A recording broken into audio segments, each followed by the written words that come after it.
Pagi, shalom. Apa kabar Bapak Ibu? Luar biasa hari ini. Haleluya, puji Tuhan. Bapak Ibu yang dikasih Tuhan, kita akan mempersiapkan hati karena kita mau datang kepada Tuhan kita, kekasih kita Tuhan Yesus Kristus. Dan mari kita mempersiapkan hati kita datang kepada Tuhan. Saya memberikan kesempatan kita semua untuk bersaat teduh.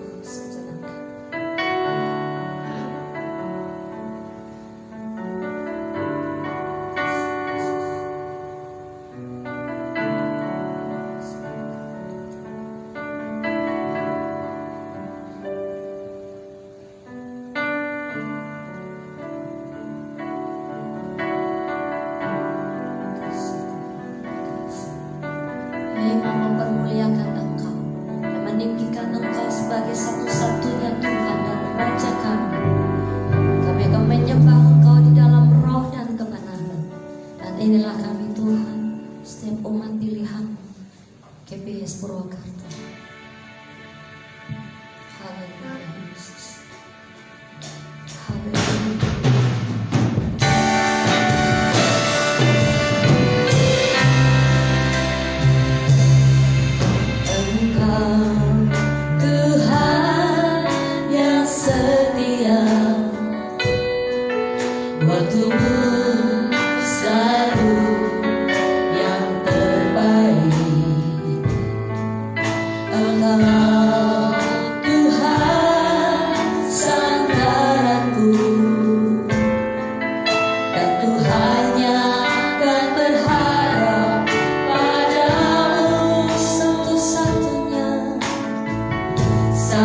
gaungkan di dalam leher kami ini Tuhan, menjadi pengingat betapa kami adalah orang-orang yang berharga di mata Tuhan. Dan kami sungguh-sungguh menikmati ibadah pagi hari ini. Kami boleh mengalami kasih Tuhan, kami boleh mengalami jamaah lawatan Tuhan. Setiap pujian yang kami naikkan, kami tahu ada kuasa Tuhan mengalir di dalamnya Tuhan. Kami semua terberkati yang hadir pada pagi hari ini. Dan kami mau lebih lagi Tuhan, memberikan pujian yang terbaik bagi Engkau. Kami Tuhan akan mengeluh-ngeluhkan dan meninggikan nama-Mu di sepanjang pujian ibadah pagi ini. Dan kami umat-Mu GPS Purwokerto, kami siap memuji Tuhan yang terbaik di dalam nama Tuhan Yesus yang siap memuji Tuhan. Katakan amin. Amin. Amin. Sekali lagi shalom. Shalom. Beberapa dari kita pada pagi hari ini yang mengaku bahwa Yesus adalah Tuhan, Yesus adalah nomor satu di hidup kita. Saya dan Bapak Ibu dan saudara semua, kita adalah anak-anak Tuhan. Otomatis kita juga nomor satu di dunia. Yesus nomor satu. Amin. Nyanyikan bersama-sama.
Ibu saudara semua diberkati melalui pujian ini. Amin. Puji Tuhan. Mari Bapak Ibu, kita akan mempersiapkan hati kita untuk mendengarkan firman Tuhan. Mari kita akan memuji nama Tuhan dengan lagu pujian Ku siapkan hatiku Tuhan.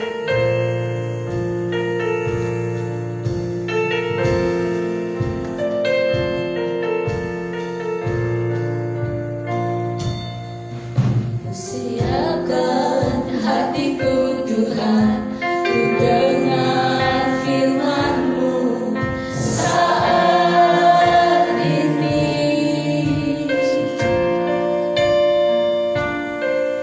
Ku sujud menyembah-Mu Tuhan, masuk hadirat-Mu saat ini.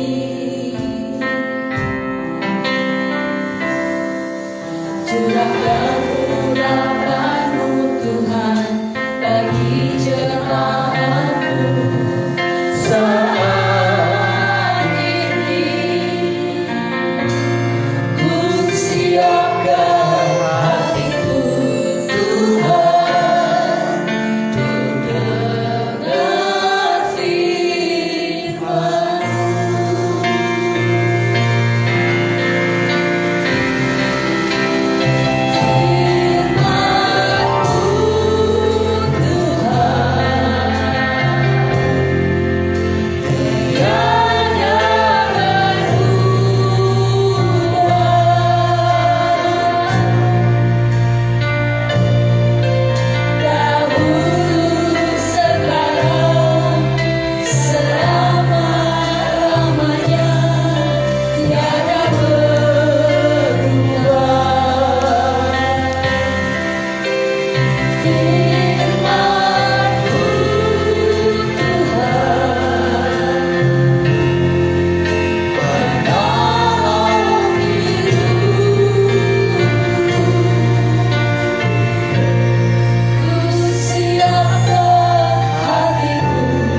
Ku siapkan hatiku Tuhan, ku dengar firman-Mu saat ini.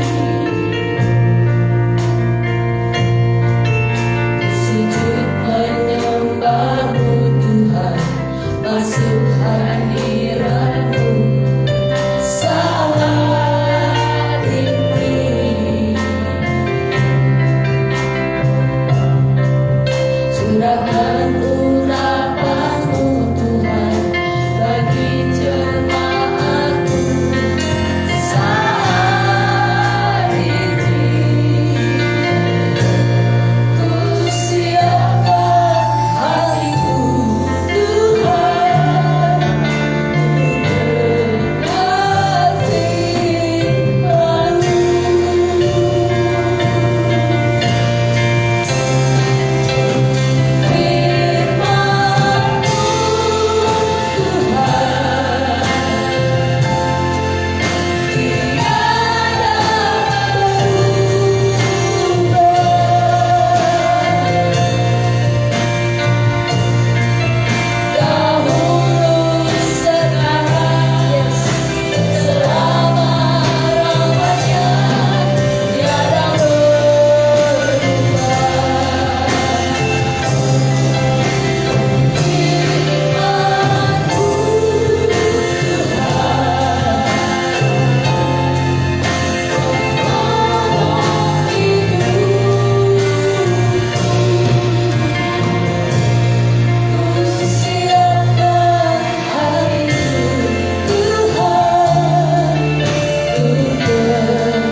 Bapa di dalam surga, kami mengucap syukur kembali kepadamu Tuhan, buat setiap anugerah Tuhan yang luar biasa dalam hidup kami semua. Terima kasih Bapa, kami sudah mempersembahkan lagu dan pujian kepadamu. Biarlah semua ini menjadi hormat dan untuk hormat dan kemuliaan nama Tuhan. Tuhan, kami mau mendengarkan firman-Mu. Berkati kami semua di tempat ini. Urapi anak-anak-Mu di tempat ini. Berkati untuk Bapak Gembala Nono yang menyampaikan firman Tuhan. Biarlah semua ini menjadi berkat bagi kami semua. Terima kasih Bapa yang baik. Terima kasih.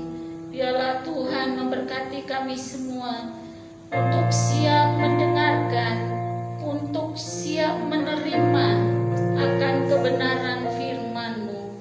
Melalui hati dan pikiran kami siap di dalam nama Tuhan kami, Yesus Kristus. Amin. Amin.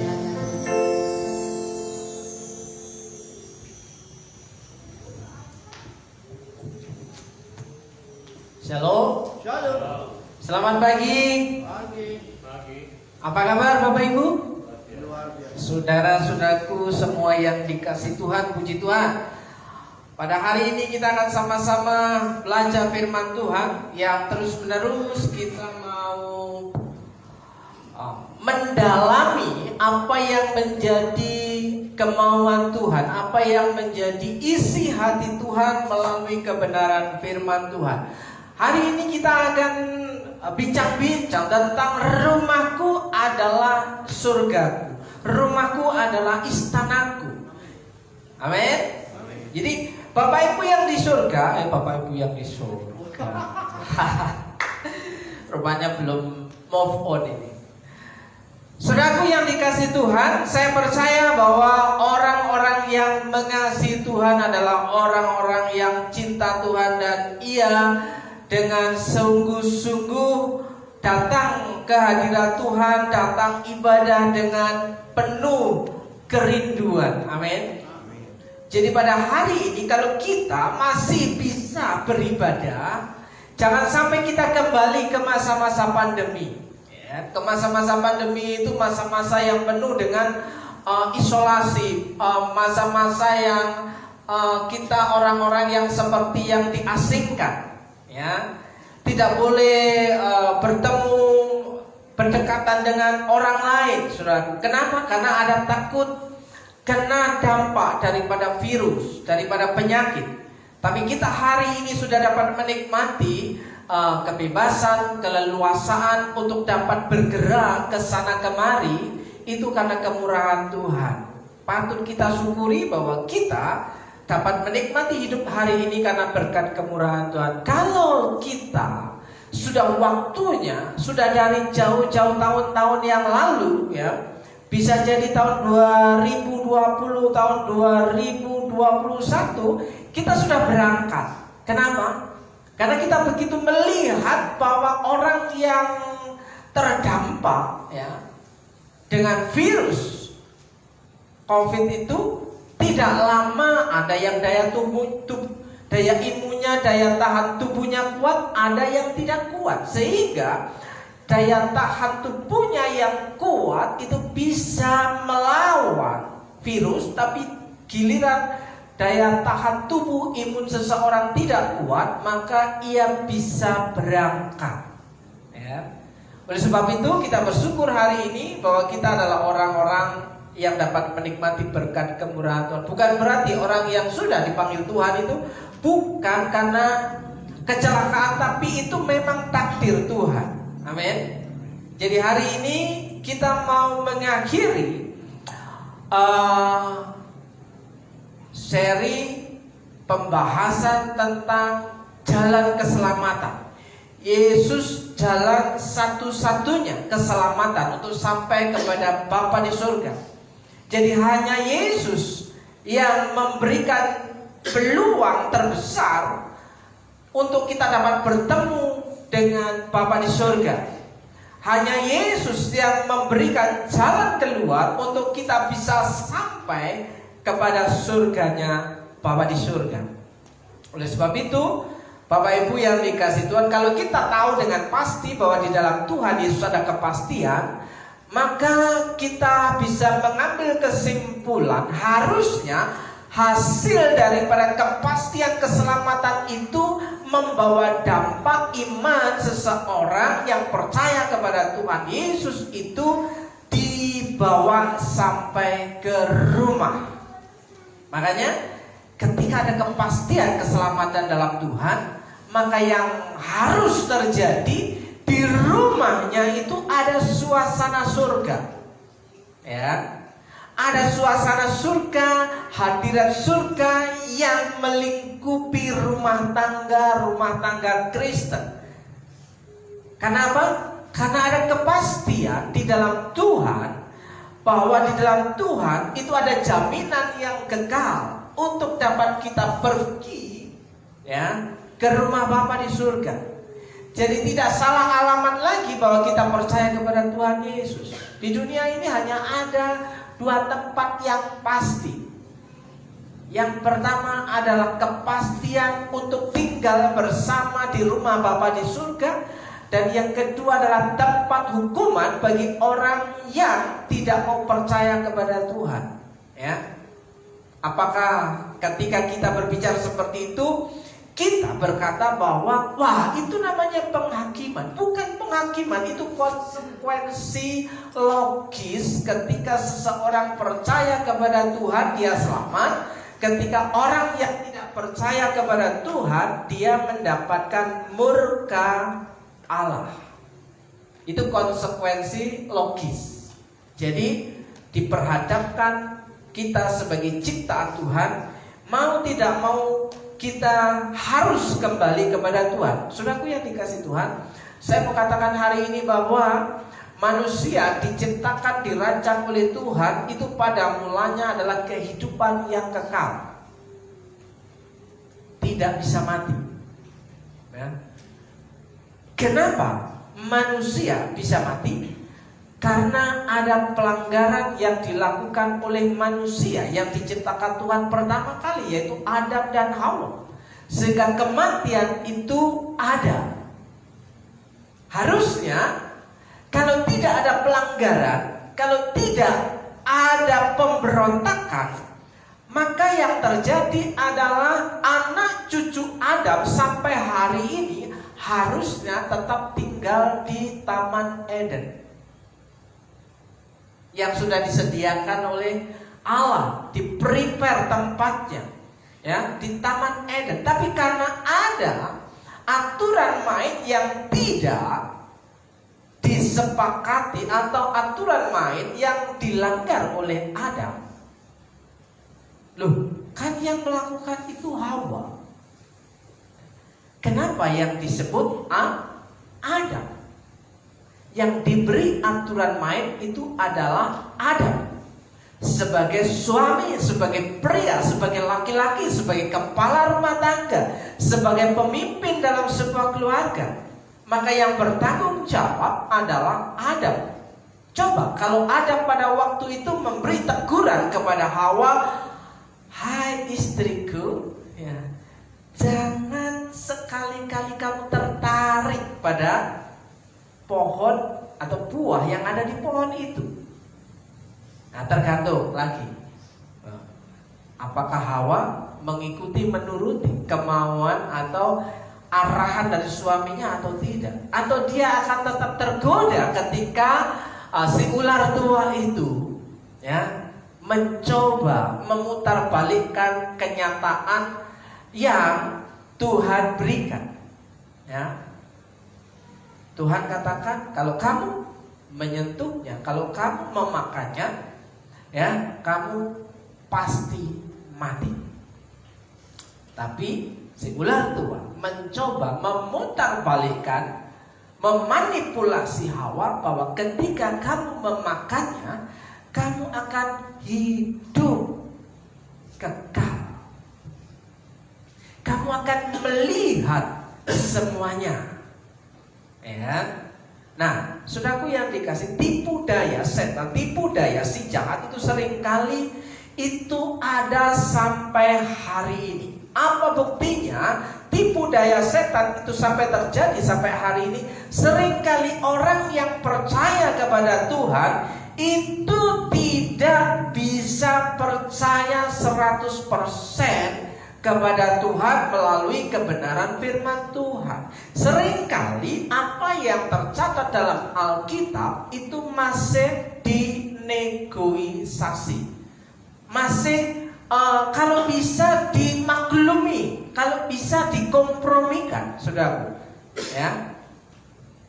Jadi tipu daya setan itu masih berjalan sampai hari ini. Tapi jika kita bersandar kepada Tuhan, maka kita akan menjadi orang-orang yang kuat, menjadi seorang pemenang di dalam Tuhan yang bisa mengalahkan dunia. Bahkan dalam surat Yohanes dikatakan bahwa iman kita lah yang mengalahkan dunia. Makanya kita lebih daripada seorang pemenang. Seorang pemenang itu berhasil mendapatkan kemenangan kalau ia ada perjuangan, saudara.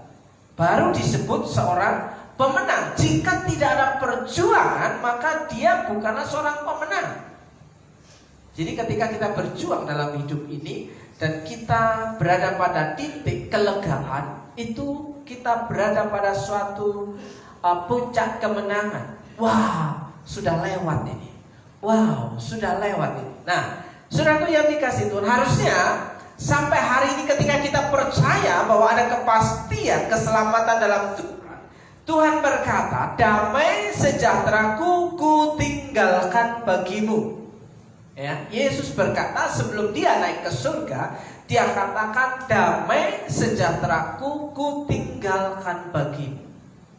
Nah, harusnya Bapak Ibu yang dikasih Tuhan, hari ini kita bisa merasakan hadirat surga, suasana surga, seperti halnya Tuhan mau kita layaknya hidup di Taman Eden. Ya, di Taman Eden itu selalu ada dalam sorotan pantauan Tuhan. Kemanapun ya Adam dan Hawa itu pergi, itu selalu ada dalam pantauan Tuhan. Kita hari ini pun sama. Kemanapun kita melangkah, kemanapun kita pergi, kemanapun kita bersembunyi, kita tetap ada dalam pantauan Tuhan. Amin. Kalaupun ada bahaya, ketika kita bersandar kepada Tuhan, maka Tuhan yang tidak pernah terlelap, Alkitab katakan tidak pernah tertidur, selalu memantau kehidupan orang-orang yang percaya kepadanya. Amin. Oleh sebab itu Bapak Ibu yang dikasih Tuhan, rumahku adalah surgaku, rumahku adalah istanaku. Jadi bagaimana menciptakan surga di rumah, bagaimana menciptakan istana di rumah. Ya, Bapak Ibu, ada banyak orang tidak betah di rumah. Ya, ada banyak orang merasa di rumah itu gerah. Ada banyak orang merasa bahwa di rumah itu tidak nyaman. Ya, ada banyak orang di rumah itu merasa bahwa sesuatu yang membuat penat. Ya, tapi ada juga orang yang merasakan bahwa ketika dia ada di tengah-tengah keluarganya, dia merasa nyaman, dia merasa diterima, dia merasa ada sukacita surga, hadirat Allah ada di keluarga itu. Dan seperti Alkitab katakan, ketika melihat orang yang ada di sekitarnya, melihat wajah Kristus yang tampak, ya, bukan melihat wajah setan. Ya, ada anak yang takut dengan bapaknya, ya kan? Hadirannya sudah terasa ini, tok tok tok tok tok tok tok, ya kan? Suara knalpotnya sudah kerasa ini, hadirannya semua mau pulang, siap-siap semua, sudah prepare semuanya supaya tidak terjadi kesalahan. Nah, tapi ada juga yang merasa bahwa wah, itu suara yang dirindukan, papa pulang, mama pulang, ibu pulang, ya bapak pulang, ya. Mendengar bunyi suara motornya aja hafal, apalagi bunyi langkah kakinya tuh bisa paham, saudaraku. Nah, Bapak Ibu yang dikasih itu, ciptakan rumah kita adalah surga kita, ya. Oke, Bapak Ibu yang dikasih Tuhan, uang dapat membeli rumah, ya. Uang dapat membeli rumah, tetapi uang tidak dapat untuk membeli kebahagiaan dan keluarga. Sekali lagi, Bapak Ibu yang dikasih Tuhan, hari-hari ini siapa yang tidak membutuhkan uang? Ya, tentu yang wah aku sudah gak perlu uang lagi itu munafik. Munafik itu ya. Serohani-rohani orang yang percaya kepada Tuhan, ia tetap membutuhkan yang namanya uang. Untuk apa ya? Untuk makan, untuk beli makanan, untuk pergi, ya, untuk beli pertalite, ya, untuk segala sesuatu yang mencukupi segala kebutuhan kehidupan kita sehari-hari. Tapi Bapak Ibu yang dikasih Tuhan, ada banyak orang saking mengejar uang, dia lupa daratan, ya. Saking banyaknya keinginan, ia ingin mengumpulkan uang sebanyak-banyaknya, tapi melupakan sumber berkat yang ada dalam kehidupannya. Oleh sebab itu, di sini uang dapat membeli rumah.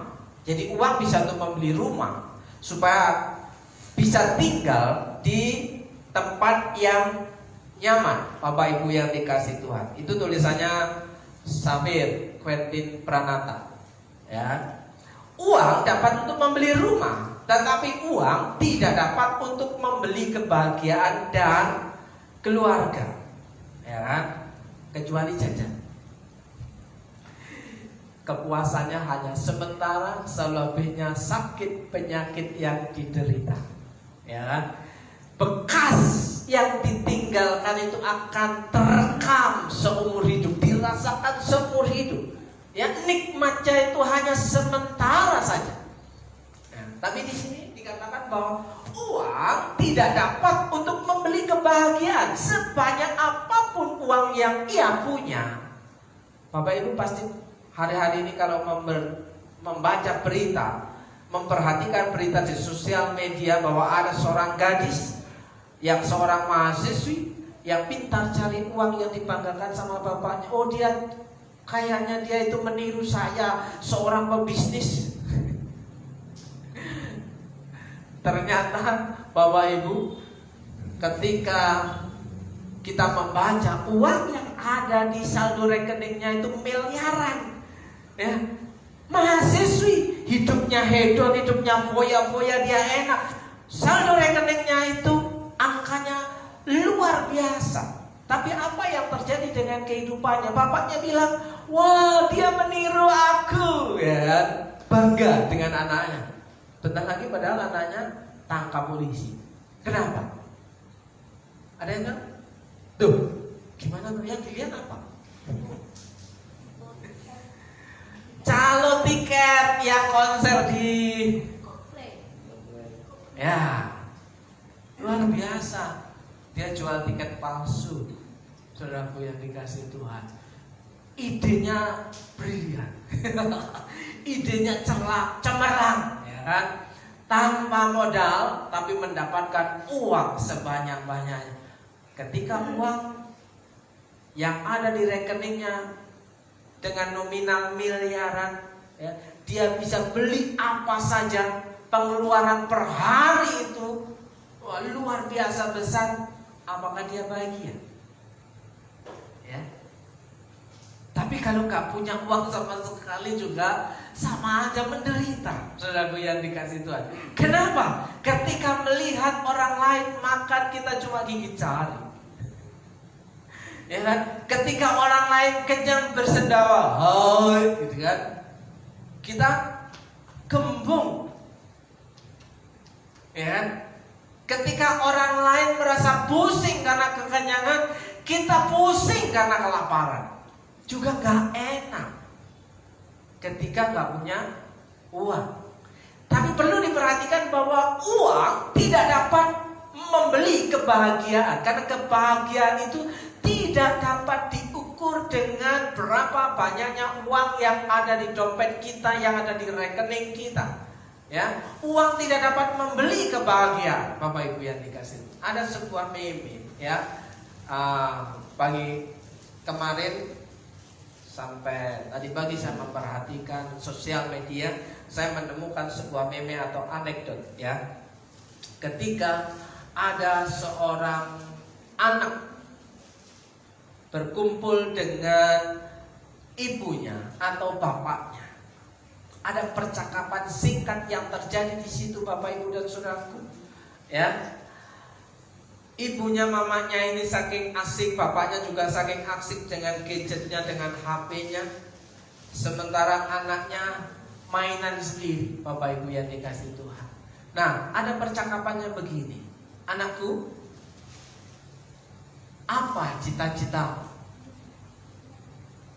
Sambil tetap tidak menoleh sedikit pun ke anaknya. Dia bicara kepada anaknya, tapi dia tidak menoleh, tidak memperhatikan, tidak menatap wajah anaknya, tidak mendekati anaknya. Dengan santainya ibu bapaknya ini berkata, anakku, apa cita-citamu? Jawab anaknya apa? Ada yang tahu? Amalin? Cita-citaku mah, cita-citaku Pak, aku ingin menutup pabrik smartphone. Luar biasa, besar, cita mimpinya besar. Ya, cita-citaku ingin menutup pabrik smartphone sehingga smartphone tidak ada lagi. Apa maksudnya itu? Ya. Anak ini ingin mendapatkan perhatian, kasih sayang orang tuanya, bukan hanya sekedar uang jajan, ya, makanan, tapi memberikan waktu dan kasih sayang orang tuanya kepada anaknya. Tapi orang tua zaman sekarang itu lebih banyak waktunya, ya, untuk, ya, pegang HP. Dulu kita berkata, wah, kamu, kalau kita melihat anak-anak yang masih remaja dulu, sebelum smartphone populer, gadget populer, kita berkata, waduh, anak-anak itu alay, ya kan? Zamannya BlackBerry, Bapak Ibu, kemana-mana BlackBerry-nya itu ditenteng begini. Terus ketika muncul smartphone gadget Android, wah, bahkan anak-anak yang masih SMP, SMA pun, ya, bukan hanya satu HP-nya, dua tumpuk. Apalagi kalau gaya metropolitan, ya. Wah, pergi ke rumah makan, taruh di meja makan, jedek. Wah, sambil bincang-bincang, bolak-balik lihat, memperhatikan HP-nya. Kita bilang, kemaru. Sekarang bukan hanya anak remaja, bukan hanya anak muda, tapi sampai yang tua pun sudah keranjingan. Nah, dulu kita bilang, oh, statusnya alay. Ternyata orang tua zaman sekarang sama alaynya dengan anak-anak ABG, ya kan? Nah, saudaraku yang dikasih Tuhan, anak seringkali membutuhkan sentuhan, tapi terkadang anak tidak mendapatkan di keluarganya. Jadi apa yang terjadi? Surga di rumah itu tidak tercipta. Oleh sebab itu Bapak Ibu yang dikasih Tuhan, Mazmur 127 ayat 1 dikatakan, nyanyian ziarah Salomo, jikalau bukan Tuhan yang membangun rumah, sia-sialah usaha orang yang membangunnya. Jikalau bukan Tuhan yang mengawal kota, sia-sialah pengawal berjaga-jaga. Jadi semuanya akan menjadi sia-sia kalau bukan Tuhan yang kita taruh di keluarga kita, di rumah kita. Ya kan? Amin. Jadi kita sudah mulai melihat kesimpulannya bahwa sumber kebahagiaan itu kalau ada Tuhan di rumah kita. Rumah kita. Ya, bersyukurlah Bapak Ibu dan saudaraku yang dikasih Tuhan, jika di rumah itu masih ada puji-pujian. Bersyukurlah jika di rumah itu masih ada lagu-lagu rohani. Ya kan? Bersyukurlah jika di rumah itu masih ada pembacaan Alkitab. Bersyukur. Kenapa? Ya, jangan sibuk masing-masing ya. Bahkan Bapak Ibu yang dikasih Tuhan, kalau saudara melihat ya meme-meme anekdot yang ada di media sosial ya, ada seorang bapak ya ketika ada di meja makan ya, istrinya mempersiapkan makanan ya, seorang bapak, seorang suami ini tetap asik dengan gadgetnya, sementara anak yang duduk di sampingnya juga asik dengan gadgetnya, ya kan? Ibunya membawa makanan dari dapur dipersiapkan di atas meja, tetap tidak diperhatikan oleh bapak dan anaknya, saudara yang dikasih Tuhan. Nah, akhirnya dia makan sendiri dengan kesalnya, ya kan? Kenapa? Wah, kayaknya kenyang ya dengan HP-nya mereka ini gitu ya. Akhirnya setelah selesai semua makanan yang ada di meja, di atas meja itu dibawa ke dapur lagi. Nah, bapak suaminya noleh. Loh, kok dibawa ke dapur lagi? Kan aku belum makan. Akhirnya Bapak Ibu yang dikasih Tuhan, istri dan ibu ini keluar dari dapur, dia membawa keluar satu mangkok sebaskom ya, yang isinya di dalamnya itu adalah HP. Nah, HP yang dikasih air, nah, seperti sayur, dikasih ya, ditaruh di piring ya, dikasih di piring suaminya, dikasih di piring anaknya. Apa makna dari semuanya itu? Ya kan? Ya, ketika sudah ada di meja makan, ya, waktunya makan, ya, seolah-olah ini tidak bisa ditinggalkan, kecuali memang mendesak. Ya, bedakan yang mendesak dan hanya sekedar hiburan. Ya, seringkali ada banyak yang hanya sebagai hiburan, tapi dibilang mendesak, tidak bisa ditinggalkan. Ya. Kemarin saya posting di Facebook beberapa waktu yang lalu, ternyata itu ditutup sama Facebook. Kenapa?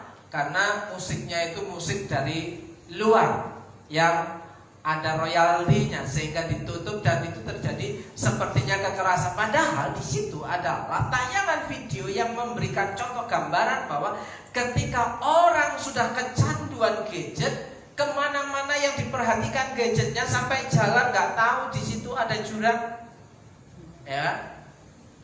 Terus ketika jalan, ya, naik motor, saya sempat memperhatikan kalau di jalan, sering memperhatikan. Bahkan ketika belok di lampu merah itu, ya, wah luar biasa loh pengemudi orang-orang Indonesia itu. Dia belok di lampu merah masih bisa memperhatikan HP-nya. Wah, ya, luar biasa. Itu bukan hanya laki-laki, tapi perempuan pun juga sama. Ya kan? Dulu tidak ada yang namanya ketika dibonceng naik motor itu masih scrolling HP-nya. Sekarang dibonceng pun, ya, yang di belakang itu masih gini, dibonceng motor, ya. Seolah-olah tidak ada hal yang lebih penting kecuali melihat layar handphonenya. Nah, kalau ini terjadi di rumah begitu tiap-tiap hari, maka tidak mungkin surga, suasana surga, hadirat Tuhan itu tercipta di rumah kita. Oleh sebab itu, sia-sialah orang membangun rumah tangganya dengan kekuatannya sendiri tanpa melibatkan Tuhan. Oleh sebab itu, Bapak Ibu yang dikasihi Tuhan, hadirkan surga di bumi, ya. Menghadirkan surga di bumi. Bagaimana menghadirkan surga di bumi? Bagaimana menghadirkan surga di rumah? Kita mengutip ya doa Bapa kami yang diajarkan oleh Tuhan Yesus, ya. Matius pasal yang ke-6 ayat 9-10. Karena itu berdoalah demikian: Bapa kami yang di surga, ya, dikuduskanlah namamu. Ya. Kalau kita menyebut dikuduskanlah namamu, artinya kita harus hidup sepadan bagaimana kita menyebut nama Tuhan tidak boleh sembarangan. Dikuduskanlah namamu, datanglah kerajaanmu. Datanglah kerajaanmu, jadilah kehendakmu di bumi seperti di surga. Artinya, datanglah kerajaanmu di mana Allah memerintah dalam kehidupan kita, maka yang suasana surga itu tercipta. Ada banyak keluarga yang tidak bahagia, ada banyak rumah tangga yang berantakan, ya kan? Ya, Bapak Ibu yang dikasihi, bukan hanya masalah kehidupan para selebritas dan artis ya, yang ada di ibu kota, di Purwokerto ini banyak, ya. Rumah punya, mobil punya, harta banyak, ya kan? Tapi masih bisa bercerai. Kenapa? Karena tidak ada kepuasan dalam kehidupan rumah tangga mereka, ya. Coba Bapak Ibu perhatikan di sekeliling keluarga, atau keluar sedikit ke tetangga sebelah, keluar sedikit ke desa sebelah, keluar sedikit ke kabupaten sebelah. Bapak Ibu bisa melihat, akan melihat di sana bahwa ada banyak orang yang punya harta, yang punya uang, mereka tidak bahagia. Ya, yang punya uang aja tidak bahagia, apalagi yang nggak punya uang. Ya. Nah, Ibu Bapak Saudaraku yang dikasihi Tuhan, datanglah kerajaanmu, jadilah kehendakmu di bumi seperti di surga. Bagaimana menciptakan, menghadirkan surga di keluarga kita, di rumah tangga kita. Nah, Bapak Ibu harus ada aturan main, ya. Saya akan kutip dari buku ini, Bapak Ibu yang dikasihi Tuhan. Aturan main dalam sebuah keluarga, ya. Ada 21 peraturan di rumah. 21. Kira-kira nyampe enggak ya? Ya. Ada 21 peraturan di rumah yang diterapkan dalam kehidupan rumah tangga, Bapak Ibu. Kalau kita di rumah ada aturannya enggak kira-kira? Ya. Kira-kira di rumah sering kali dikasih aturan enggak sama bapak sama ibu adik? Dikasih aturan enggak? Mungkin secara tertulis enggak, oh ditulis di tembok ini kan, enggak. Tapi enggak ada aturan yang baku tapi tidak tertulis. Kira-kira satu aja apa aturannya? Peraturan di rumah. Nah, kalau habis makan cuci sendiri, ya. Tidak perlu ditulis di dinding sebenarnya. Itu aturan baku yang ada di keluarga kita yang tidak tertulis, yang diajarkan orang tua, bahwa sehabis makan piringnya dicuci, ya kan? Satu. Mungkin contoh yang kedua ada.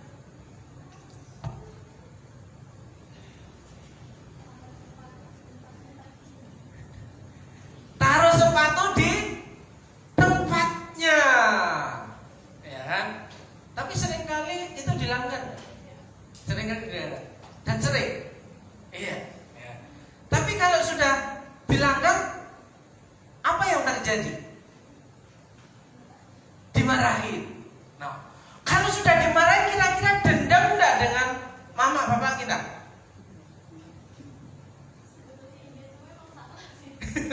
Sebetulnya dendam, marah, kecewa.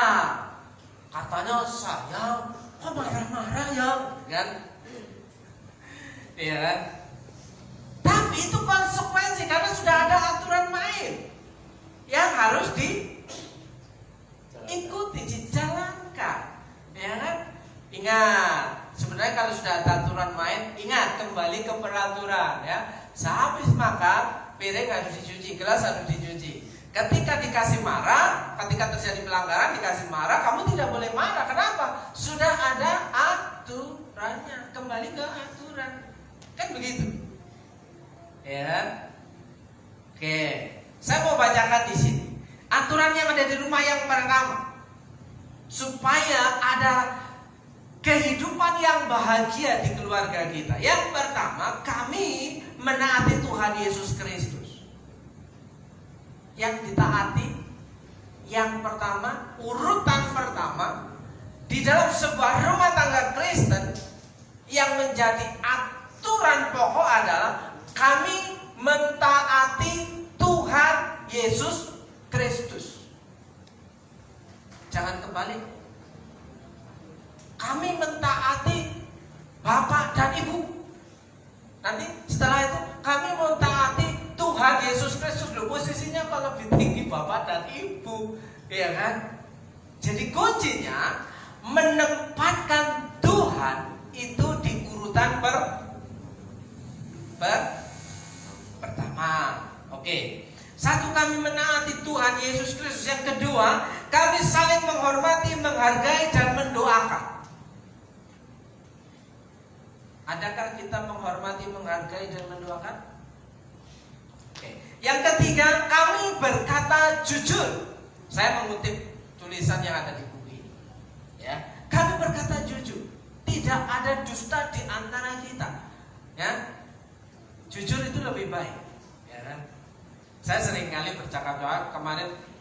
Untung ini kemarin nggak saya singgung. Nathan sudah pergi ya ke Bandung ya. Ya, sering kali anak-anak kita tidak bisa berkata jujur karena untuk menghindari kemarahan orang tua. Ya kan? Ketika ingat kasus pamitnya pergi sama temennya untuk tugas sekolah, ternyata kemana? Nonton sama yangnya. Akhirnya apa? Helmnya hilang. Itu ketika pamit nggak ngomong nonton sama yangnya, ya kan? Ada ketidakjujuran dan dia sudah mengakui, iya ya mungkin saya salah di situ ya, karena saya tidak jujur sama pamitnya selalu sama ibu ya. Kamu pamitnya sama siapa? Sama ibu. Lah apa? Pak ketemu. Ya, iya ya. Mungkin saya salah. Dia menyadari dampak dari ketidakjujuran itu, helmnya hilang. Ya puji Tuhan masih punya kesadaran seperti itu. Kalau enggak, ya itu memang malingnya aja sih, gitu kan? Ya kan?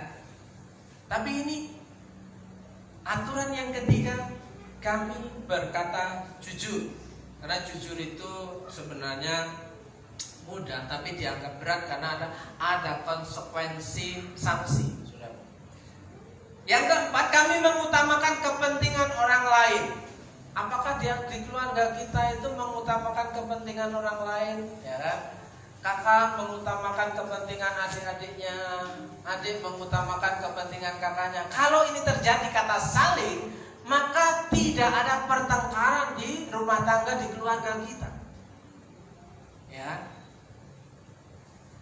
Yang kelima, kami berbicara dengan lembut dan hormat satu sama lain. Bukan saya kasar. Ya. Gitu ya. Kami berbicara lembut dan hormat satu sama lain. Saudaraku yang dikasihi Tuhan, ini aturan yang dibuat, yang disepakati, dikumpulkan anggota keluarga, suami, istri, anak-anak, siapapun yang tinggal di rumah. Ya, Jangan sampai tidak mau bicara hanya meninggalkan pesan di secari kertas. Ya, kami berbicara dengan lembut dan hormat satu sama. 6. Ya. Kami tidak saling melukai dengan kata-kata dan perbuatan yang tidak baik. Kira-kira aturan-aturan ini berlandaskan kebenaran firman Tuhan atau tidak? Iya. Ya. 7. Jika seseorang membutuhkan teguran, kami melakukannya dalam kasih. Tapi kalau dalam kasih itu, loh, katanya mengasihi, kok sampai marahnya segitunya? Itu sudah kelewatan. Kalau sampai marahnya itu sudah diubun-ubun, itu sudah kelewatan. Ada nggak yang ketika kita bisa marah sampai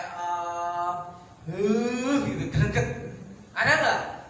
Atau orang tua kita marah sampai segitunya? Ya, ada nggak? Ada.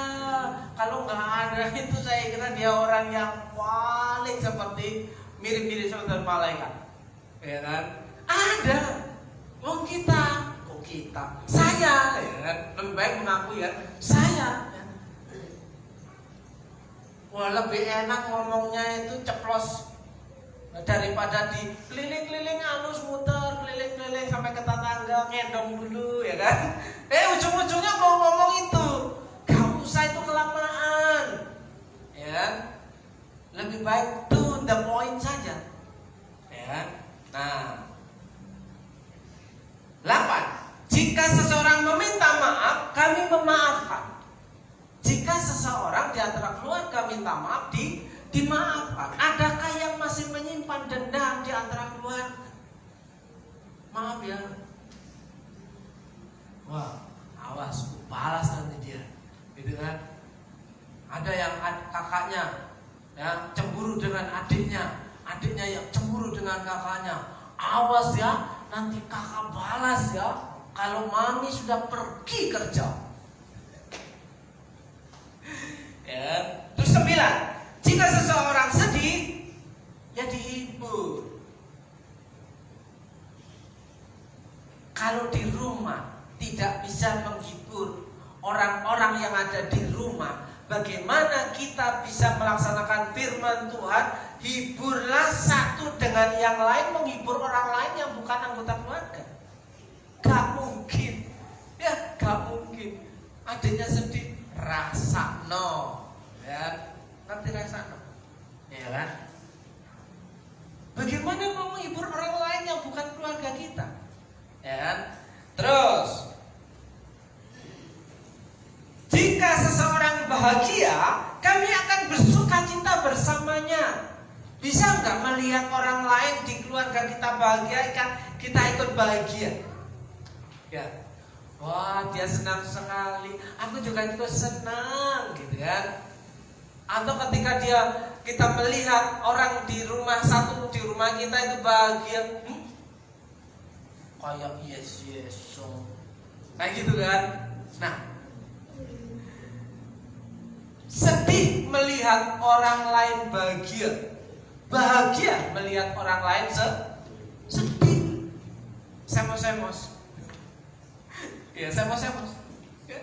Orang yang ada iri hati itu tidak bisa melihat orang lain bahagia. Harusnya ketika ada orang di sekitar kita bahagia, kita senang. Kenapa? Aduh, saya senang sekali dia hidupnya diberkati Tuhan. Kenapa? Ya paling tidak pinjam uang lah sama kita, kan gitu kan? Nah kalau dikit-dikit ada nggak 100, kan? Boleh. Ya, bahaya tak? Kalau tiap hari seperti itu, ya kan? Nah, saudaraku, jika seseorang bahagia, kami akan bersuka cita bersama. Senang kalau melihat orang saudara kita itu bahagia. Senang sekali. Kenapa? Wah, paling tidak kita tidak memberikan penghiburan lagi. Ya kalau kita terus-menerus memberikan penghiburan, kita kan lama-lama jadi sedih. Iya kan? Nah, oke, itu yang 10. Masih cukup ya. Sampai 21. Ya, baik. Yang ke-11. Jika kami memiliki sesuatu yang enak untuk dibagi, kami membagikannya. Jika kita punya sesuatu barang enak, bisa berbagi dengan anggota keluarga yang lain.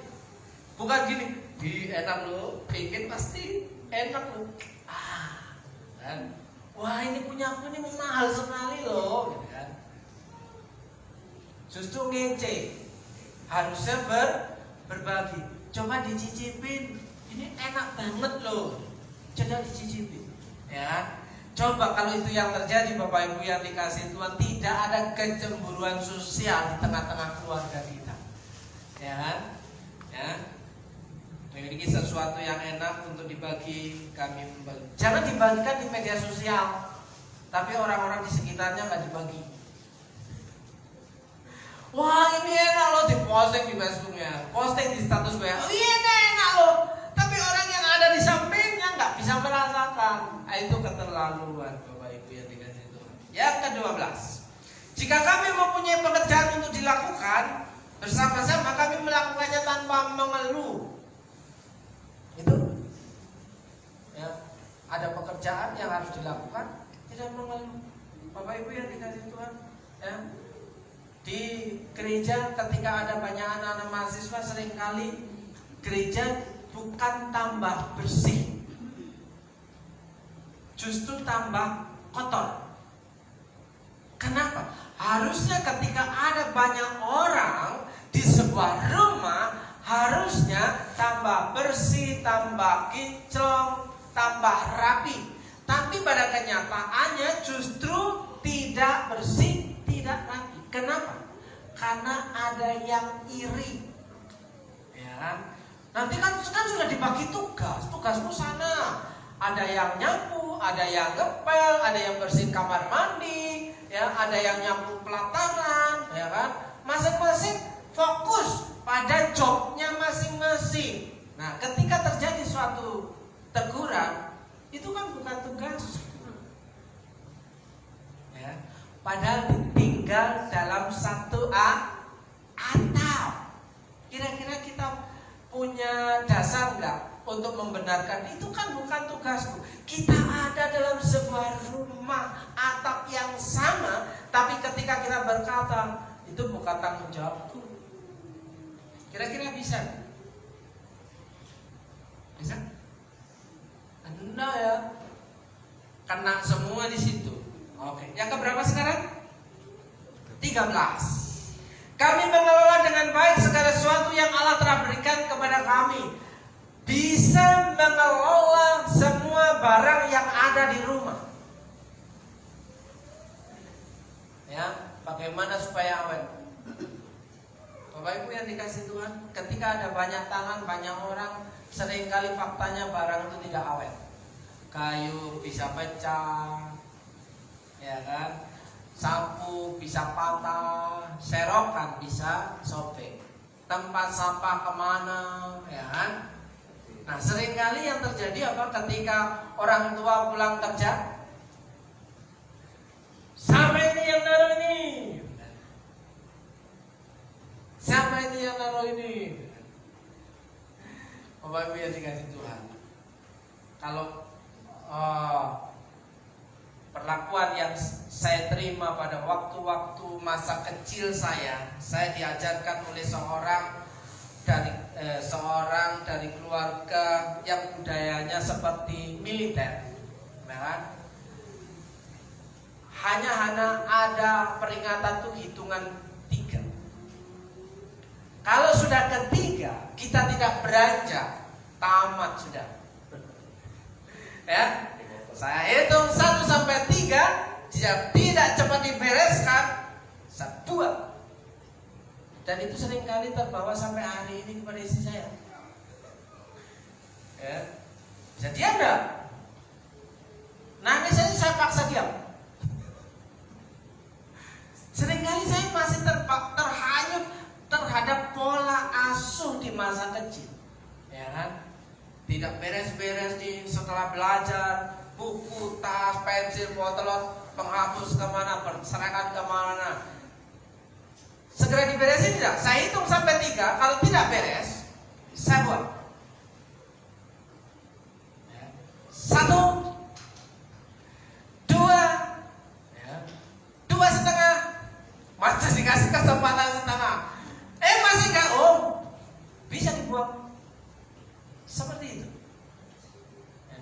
Mungkin di sini tidak ada yang seperti itu kasar. Nggak ada ya? Oh ada. Jangan diteruskan ya. Nanti ada generasi penerusan dong.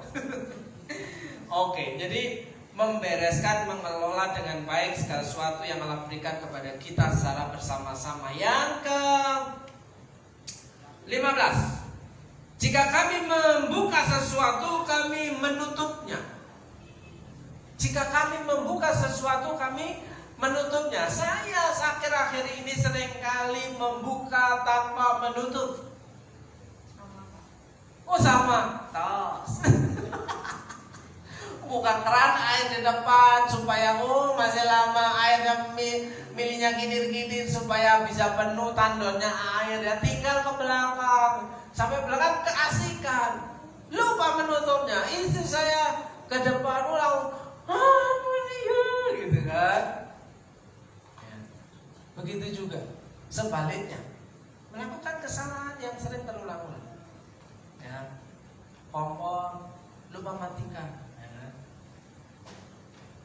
Hidupin kecil supaya apa? Lama matangnya merebus air. Ya, ditinggal kerjakan yang lain sudah lihat. Keasikan. Sudah berapa kali? Sudah 2 kali. Sampai mengeluh pas macetnya. Airnya sudah gak ada. Ya kan? Bisa ya? Kalau saya yang melakukan pasti habis sudah itu. Ya kan? Terus yang ke-16,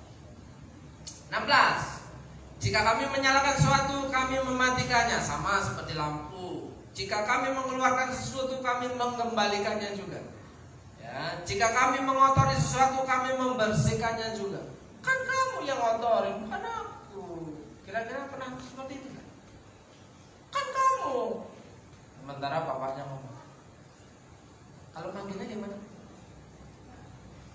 Mbak, bersihin dong. Bukan aku kok. Pernah gak kayak gitu?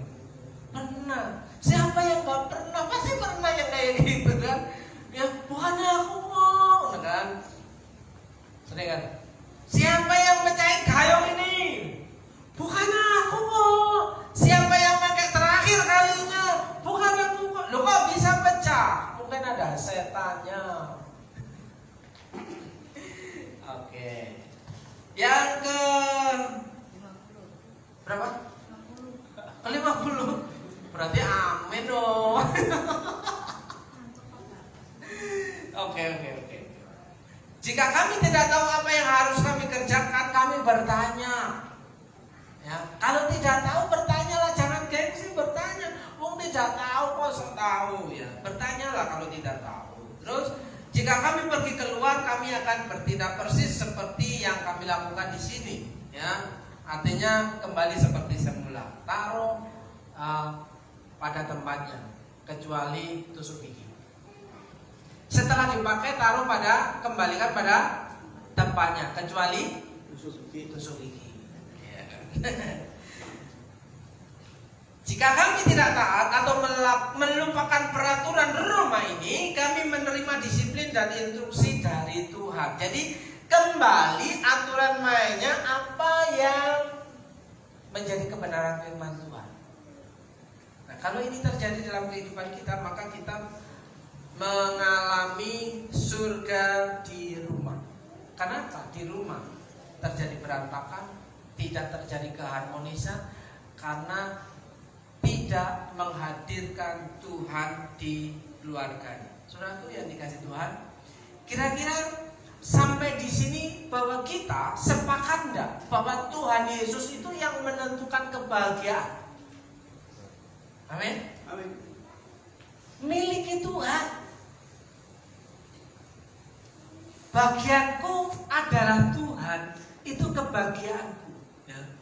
Kalaupun orang bilang aku nggak punya memiliki Tuhan, maka aku akan punya apa?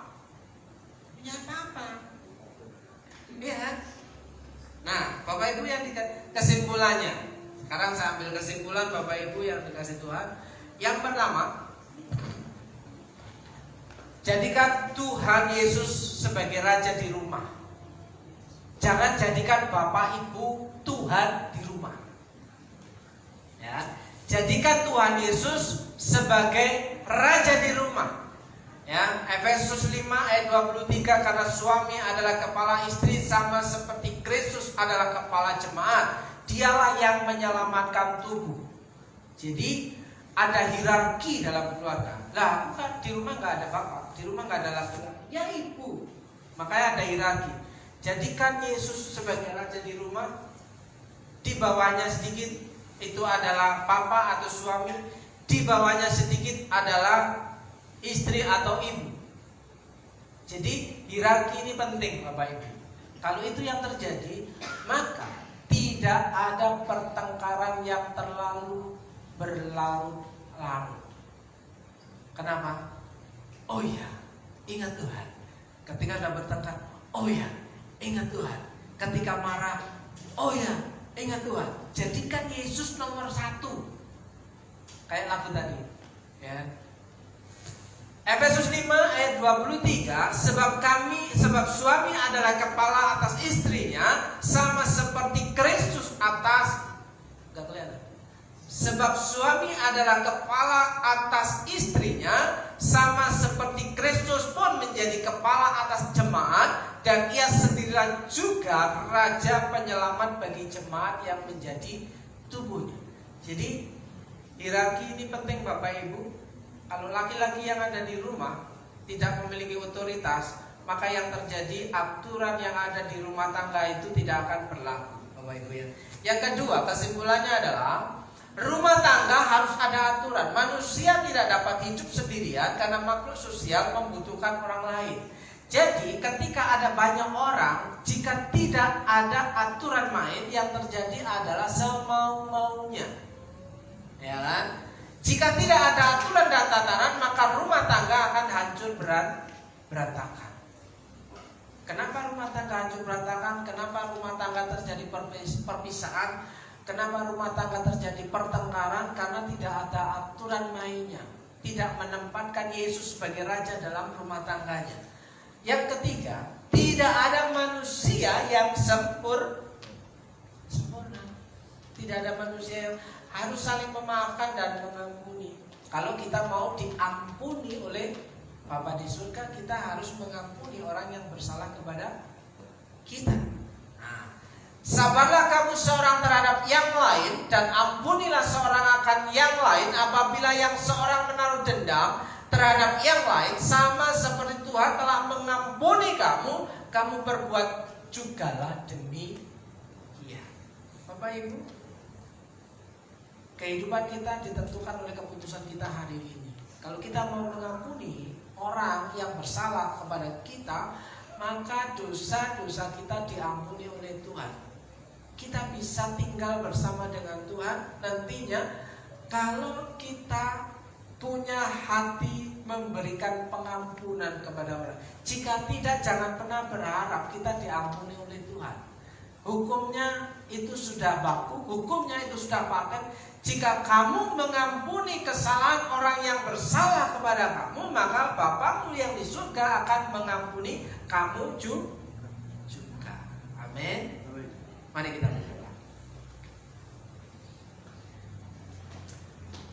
Terima kasih Tuhan buat hari ini. Kami percaya bahwa Engkau Allah yang setia, Allah yang luar biasa. Kami tahu bahwa Engkau Allah yang sungguh-sungguh peduli dengan kehidupan kami. Kiranya Tuhan menolong setiap kami untuk dapat hidup benar di hadapan-Mu, hidup benar di hadirat-Mu, hidup benar dalam rumah tangga, hidup benar dalam keluarga, hidup benar dalam komunitas orang-orang yang percaya. Dan kami tahu Tuhan, orang-orang yang mendekat kepadamu akan menjadi serupa dengan Engkau Tuhan. Terima kasih Bapa, terima kasih. Dalam berkat nama Tuhan Yesus, saudara yang percaya bahwa Tuhan Yesus itu hebat, katakan Amin. Amin.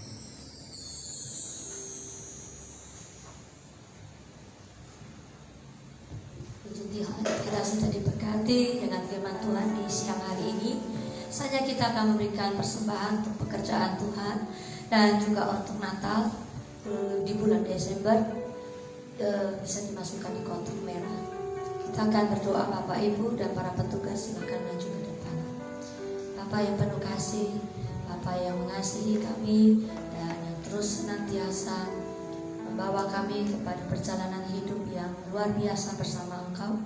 Kami sudah diberkati Tuhan dengan firman-Mu dan sepanjang ibadah pagi ini Tuhan. Dan kami akan saatnya memberikan apa yang kami miliki untuk pekerjaan-Mu di tempat ini. Kiranya Kau berkenan untuk memberkati setiap tangan-tangan yang menaburnya dengan penuh sukacita. Terima kasih Tuhan, dalam nama Tuhan Yesus Kristus. Amin. Sayang, sayang, disayang, aku disayang Tuhan. Aku diangkat jadi anaknya. Aku disayang. Sayang, sayang. Sayang, sayang, disayang. Aku disayang Tuhan. Aku diangkat jadi anaknya.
Shalom.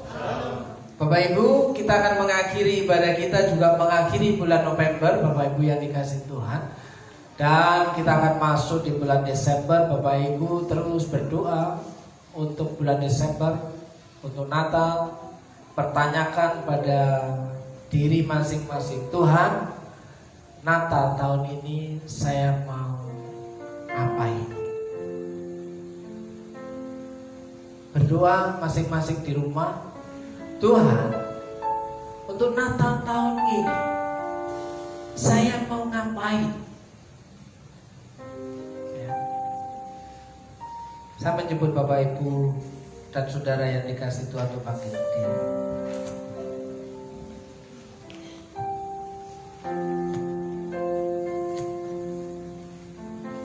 Masing-masing Bapak Ibu bersatu teduh sejenak. Apa yang Tuhan mau dalam kehidupan kita? Dapatkah kita bersyukur kepada Tuhan?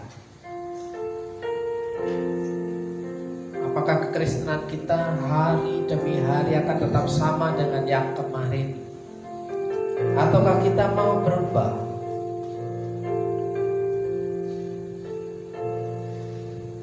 Terima kasih Tuhan buat hari ini. Kami mengucap syukur buat kebaikan-Mu. Kiranya Tuhan menjawab setiap pergumulan umat-Mu di tempat ini. Dan pastikan Tuhan bahwa tidak ada yang celaka sedikit pun dari umat-Mu di tempat ini. Berkati hidup umat-Mu. Berkati pekerjaan-pekerjaan umat-Mu. Yang sakit Tuhan jamah, Tuhan tolong dan sembuhkan. yang sedang bergumul dengan suasana hati, keluarga, dan hidupnya Tuhan pulihkan. Supaya bisa memandang hanya kepada Tuhan saja. Kami bersyukur buat berkat kemurahan-Mu sampai hari ini. Dalam berkat nama Tuhan Yesus Kristus. Bapak Ibu yang dikasihi Tuhan, marilah kita pulang dengan menerima berkat firman Tuhan. Jika engkau baik-baik mendengarkan suara Tuhan Allahmu dan melakukan dengan setia segala perintahnya yang kusampaikan kepada pada hari ini, maka Tuhan Allahmu akan mengangkat engkau di atas segala bangsa di bumi. Segala berkat ini akan datang kepadamu dan menjadi bagianmu jika engkau mendengarkan suara Tuhan Allahmu. Dalam berkat nama Yesus, Tuhan memberkati engkau dan melindungi engkau. Tuhan menyinari engkau dengan wajah-Nya dan memberi engkau kasih karunia. Tuhan menghadapkan wajah-Nya kepadamu dan memberi engkau damai sejahtera. Dalam berkat nama Yesus, diberkati hidupmu, diberkati keluargamu, pasanganmu, anak-anakmu, saudaramu, seisi rumahmu. Dalam berkat nama Yesus, berkat-berkat yang baru diperintahkan mendatangi kehidupanmu. Bahkan berkat yang tidak lazim, yang tidak pernah kau duga dan sangka itu Tuhan sanggup memerintahkan mendatangi hidupmu dalam nama Yesus. Tuhan memberkati pekerjaanmu, warungmu, tokomu, dan jerilamu hari kemarin, hari bahkan hari esok. Keberuntungan demi keberuntungan mendatangi kehidupanmu. Dalam berkat nama Yesus, saudara yang percaya, Tuhan itu Allah yang berkuasa, yang kita kenal dalam satu nama, Tuhan Yesus Kristus yang percaya.